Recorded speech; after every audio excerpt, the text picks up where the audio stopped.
All right, we're back for the last lecture. This is called Putting Humpty Dumpty Back Together. It's about reconstruction. It's about reconstructing the United States. The Confederacy lost the war, and so they will not have their independence or their freedom. And so, how do we bring this back to a close? And again, I think it went surprisingly well. Far from perfect.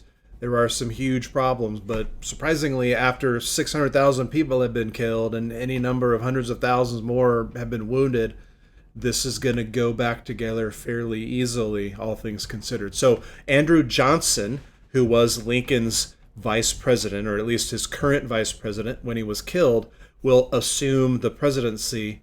And so, think about it now. We've lost three presidents: 1841, 1850, and now 1865. And there will be many more that we lose to various issues, assassinations, or sicknesses along the way. Hasn't happened since 1963, but it's almost happened a couple times since. But it happened a bunch here in the late 1800s and early 1900s. And so Andrew Johnson, kind of strangely, is a Democrat, and Lincoln chose him to be on his ticket, to be his running mate, to get votes, of course, because he was a pro-union Democrat. He was also a Southerner, but it turned out he wasn't that well liked, wasn't that well respected. He wasn't really great at creating unity. In fact, they're going to try to impeach him, and it's really a political stunt, like I think most, maybe all of the impeachment have been in our country, except maybe the exception of Nixon, and which is something we'll talk about in History 1302. But of course, he gets impeached in the House. That's not uncommon. He's the first one. Nixon will almost get to that point. Clinton was impeached. Of course, President Trump was impeached. But then it goes to the Senate, and no one's ever been removed from office. Of course, Nixon resigned because I think he was going to be. But Johnson basically threw it back in their face. This was an obvious political ploy, and nothing really comes of it. But Johnson's not really well liked, and he's certainly not Abraham Lincoln.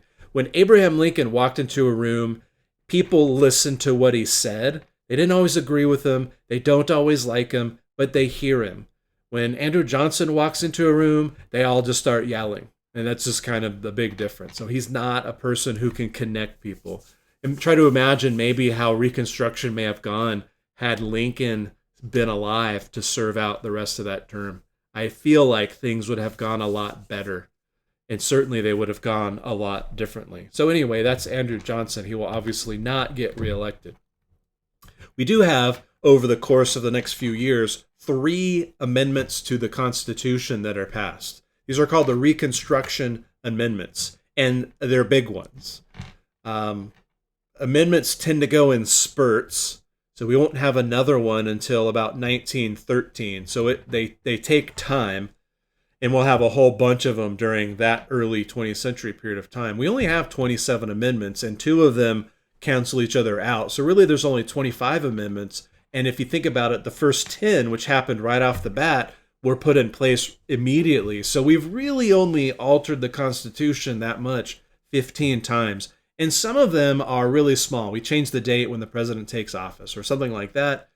But some of them are really, really gigantic, like this one. The 13th Amendment abolishes slavery everywhere in the United States. So it adds that language to the Constitution, which wasn't there before. So now slavery is abolished in the South, and in those states that were slave states that stayed in the Union, like Missouri or Delaware or Maryland, no more slavery anywhere. And so that whole question is put to rest. So kind of an ironic reality of the Civil War is it did end slavery sooner than it would have ended had they done nothing, because they lost. And so the law, then the sentiment of the people fell on their side. Then the 14th Amendment is passed. So the 13th Amendment is passed before Lincoln. It started up before Lincoln is killed. It passes in the House, I think, before he's killed. But it does pass later that year officially as an amendment. The 14th Amendment is a big one. It passed in 1868. And this is in response to some major civil rights issues. Namely, what do we do with former slaves and or other black people in America? Because remember, the Dred Scott decision back in the 1850s said they're not citizens of the United States. And so now these people are in limbo. And so the 14th Amendment, in part, and not everyone agrees with this, but basically this is the truth, that it defines citizenship. And essentially the 14th Amendment says if you're born here or in the jurisdiction of the United States, then you are a citizen of the United States. Now today, that could mean different things than it did then. But what it meant then was slaves were citizens. It still didn't really encompass Native Americans. They're still considered to be foreigners, but it did mean that slaves were citizens. By the 1860s, almost every slave would have been born in the United States. And then the second major thing that it does is it guarantees equal protection under the law to all citizens. So first it says who citizens are. You're either born here or you go through the proper paperwork. And all of those people are supposed to get equal protection. And of course, we know that hasn't happened. That's a sad commentary on the state of civil rights in this country. And that's an issue that we're going to address in 1302 as we go forward. And it's going to get a lot worse before it gets better. But at this period of time, during this next, 15 years, 12 years after the Civil War, it is going to get better. And then the 15th Amendment comes along, which specifically has to do with voting rights. And it's designed to prohibit, as you can see, prohibit government, state or federal government, from denying the right to vote based on a citizen's race, color, or previous condition of servitude. Not gender yet, ladies. Sorry, you still are, in many cases, discriminated against. Not in all cases, but in many cases, women are not allowed to vote, particularly in the East. But this is a huge step in the right direction. Now, again, sadly, a lot of this will be ignored over the next several decades until you get to the 1950s and 60s. So, again, when you get to 1302, that'll be an issue that we sort of walk through as it pops up from time to time. But these three amendments are going to change sort of how amendments are done, and two, how the United States is going to go forward. The 14th Amendment, by the way, is one of the most litigated amendments in our Constitution. This issue of equal protection under the law, what does that mean, and who is it for, and how do we apply it? Those are big, big issues. But it is what some big landmark court cases are going to be based on, like the Brown versus Board of Education of Topeka 1954 Supreme Court case, which essentially said you can't do segregation at all. And so that was a big one, and it was based on this amendment. So these are the big ones that happen. Again, we won't see another amendment until the early teens and mid-teens. So we do have this thing called Reconstruction, and Lincoln had a plan, and he put that plan in place before the war even ended, around 1863, and he called it the 10% plan. And he wants to bring union and total union. These states can't come in as second-class states. They've got to come back as full-on states. And he wants to have peace instead of fighting. And so his idea is the 10% plan. And basically it's when 10% of the voters in a state that was in rebellion took an oath to an oath of allegiance, then they could reestablish their government. They would have to draft a new constitution. They would have to not have slavery. And then they would come in and re-enter as a state. This is part of the reason why Lincoln wanted the 13th Amendment passed, because he knew it wouldn't pass if too many of those other states had come back. Because by 1865, I think 2 or 3 states had come back under these rules. The Union Army had taken them over and they had come back. And again, you can see it pardons pretty much everybody except the very high-ranking people, although no one's really going to spend any time in prison. There is one guy, a guy named Henry Wurz, who was the commandant of the Andersonville prison camp. He will be tried and executed for war crimes because of the horrific conditions that existed in that camp. But no one else really is going to suffer any kind of punishment like that. They're told to go home and stay out of the way. And so that's how Lincoln, his process is. Now, Congress doesn't really like that. Congress wants more of a strict and rigid response. And when Andrew Johnson comes along, his plan in some ways is easier than Lincoln's 10% plan, but he does want to bring the hammer down on the wealthy white Southerners. And I wonder that part of that's not because he hates them, because they hate him. I don't know. But again, he's not the kind of person who's going to get a lot of agreement and get a lot of consensus where Lincoln probably would have. And so I suspect, and I think a lot of historians feel like, it would have gone a lot smoother had Lincoln remained president, had Johnson never become president. So, some of the big issues during this Reconstruction period are black male suffrage, that's the ability to vote, and of course, the resulting politics. So, we already mentioned we have the 14th Amendment, which guaranteed or proved their citizenship, and then the 15th Amendment, which was supposed to protect their right to vote, which it did for a while, but then as we'll see later in this lecture, that starts to erode. So, what that means, though, is in those areas where there are large populations of black Americans, they are going to then be able to vote in people to govern. So they'll vote in black men to the local and state governments and to the federal government. There will be black congressmen and black senators and so on at this point. And of course, a lot of the establishment in the South fears this kind of thing, and they'll do anything they can to prevent that. So you'll start seeing all these challenges with voting. That's why the 15th Amendment was passed. They'll pass things like poll taxes and written tests or reading tests, to see if you can vote, stuff like that. And they decided those really are unconstitutional because they disproportionately affect certain groups, and they're designed to disproportionately affect certain groups. It's not like a voter ID where everyone's required to have an ID anyway for everything else. I know some make it sound like that's an issue, but it's not. It's going to, like a written test or a reading test is going to negatively affect slaves, and they know it is because most slaves were uneducated. And there's really no way to solve that at that point in time. So they said those kind of things are unconstitutional. And then another thing we're going to see as a result of all this is the rise of the Ku Klux Klan. Most people are familiar with the Klan, but they're familiar with the Klan in the 1950s because they're on television and there's photographs and all this. Well, the Klan goes back to the 1860s and 70s, and they kind of rise and then they fall. They kind of rise again in the early 1920s, 19-teens, and then they kind of go away. And then they kind of come back again in the 1950s and 60s, and they still exist.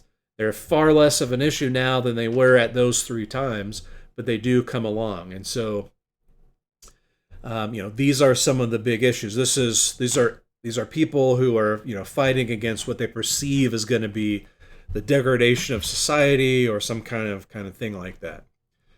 Fortunately, very few of them ever really actually come to power and actually get anything done. And also I have this picture here of carpetbagger.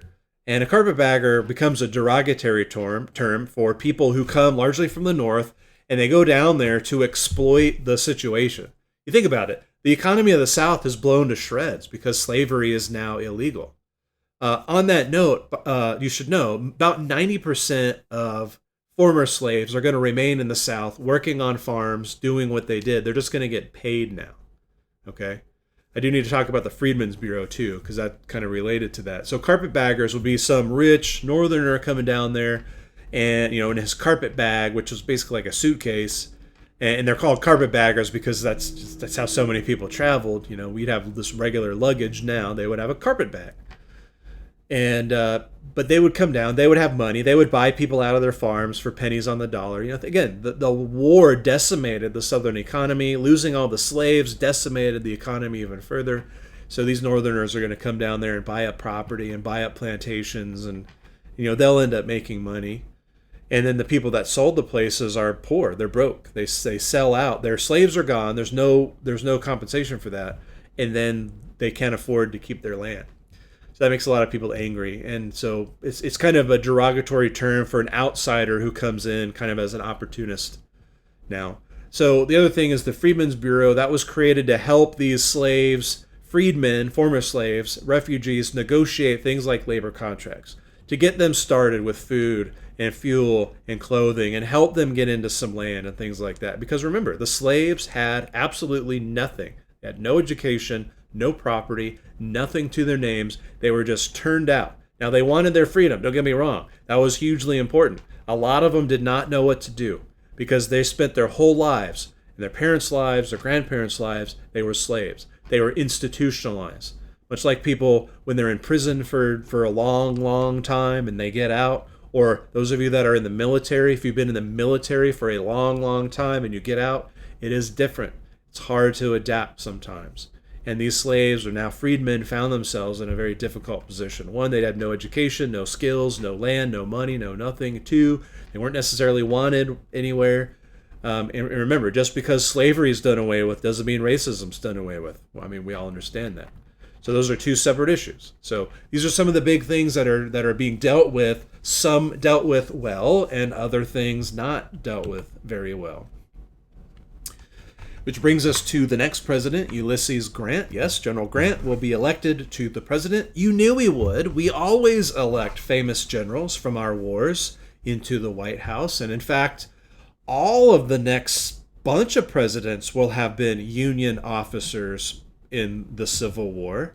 And we will elect another general or two in the 20th century, and certainly some war heroes. And we haven't done that in a good while, but we haven't had any wars like this since World War II and Korea. So anyway, Ulysses S. Grant comes in. He's a very popular candidate. He is going to enforce civil rights for freedmen. He's going to park troops all over the place to make sure that the things that are happening are supposed to happen. Supports the Freedmen's Bureau and the different things that it does. He is going to go after the Ku Klux Klan. There will be a panic, another depression in the 1870s called the Panic of 1873. Again, it pales in comparison to the Depression in the 1890s and, of course, the Great Depression. We'll focus on the Great Depression in History 1302. And so for about 4 or 5 years, the economy, is in bad shape. But it's also a period of time where we're going to see these big companies come along, like Rockefeller and Carnegie with U.S. Steel or Standard Oil or some of these big things. They're going to come out of that. One of the challenges for Grant and for the government is corruption. And before I go any further, Grant's not corrupt, but Grant's one of those leaders that didn't necessarily always know what his people were doing. Kind of a laissez-faire or hands-off leader. I'm sure you've all had bosses like that. And in some ways, that's a good thing. I certainly don't like micromanagers. In fact, I'm at a point in my life where I will not work for a micromanager ever again. I will quit and I will find something else if that ever happens to me. Fortunately, it hasn't.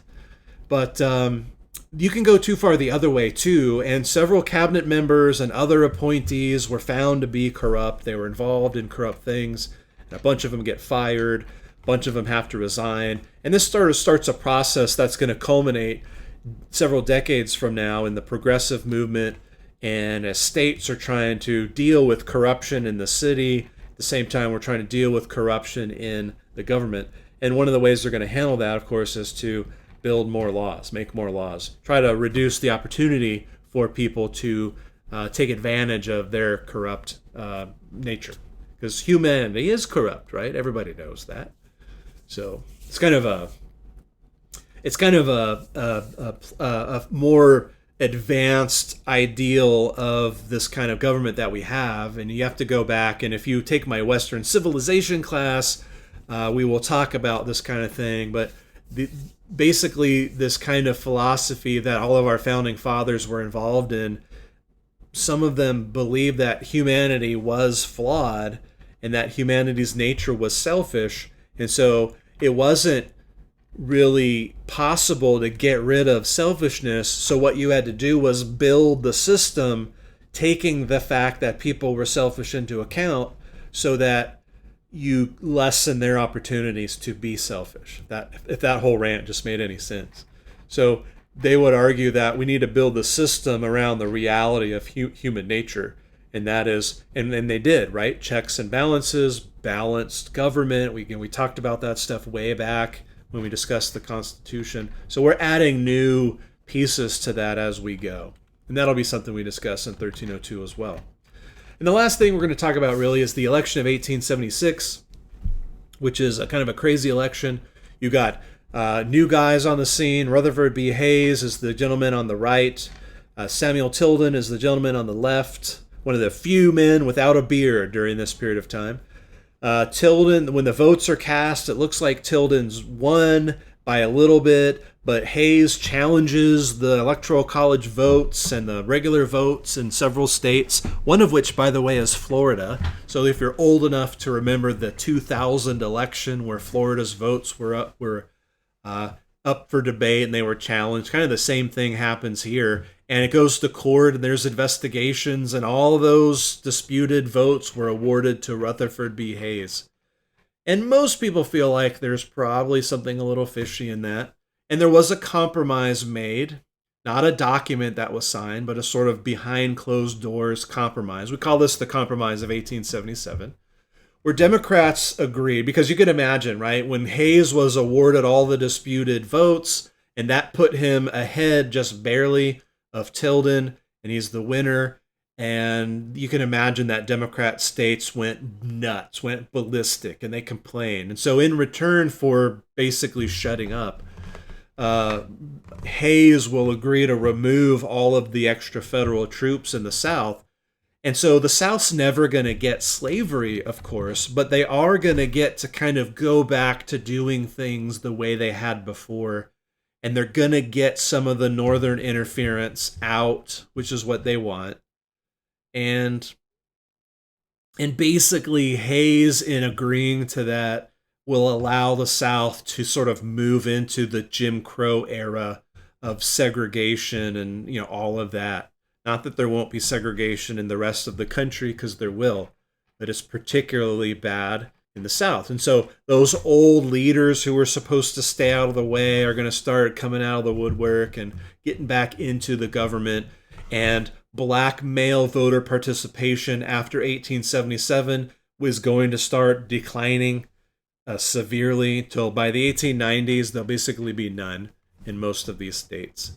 And so this is what the election of 1876 does. Here you can see the Electoral College map. So Hayes will serve a rather undistinguished term until 1876, and where he will lose, till 1881, where he will lose to James Garfield. But we'll talk about him in History 1302, so I'll let you wait on that. But you can see Louisiana, Florida, South Carolina, one of the votes in Oregon was under dispute, and he got them all. And so actually what happens is, got my meme here for your exam. What happens is Tilden wins the popular vote, Hayes wins the Electoral College vote. Same thing happened, of course, in 2016. Same thing happened in, I think, 2000. Same thing happened one or two other times in our history. It's not totally unusual to happen. Remember, the popular vote doesn't count. It's the electoral vote that matters. But I'm done with the lecture, and I just wanted to remind you that you have a test coming up.